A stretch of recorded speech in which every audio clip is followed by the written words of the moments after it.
లేదు, సెలబ్రిటీ అయితే చాలు. ఇంకొకసారి వైజాగ్ లో కనిపించిన, విశాఖపట్నంలో కనిపించిన మాకు తెలుసులే. Minimum 3 lakhs monthly.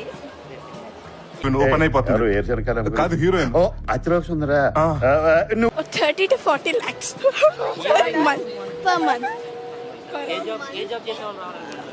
IAS officer అలాంటి రేంజ్ కాకుండా నాకు హ్యాపీగా సాటిస్ఫై చేసినాడు కావాలి. కొడితే మెడికల్ టెస్టులు చేయించుకోవడానికి మీ ఆస్తులు అమ్మినా సరిపోవు. ఓ పిల్ల 10 lakhs per month. 10 lakhs per month. అవును రే, మీ ఊళ్ళో మొఖాలు చూసుకునే అద్దాలు అమరా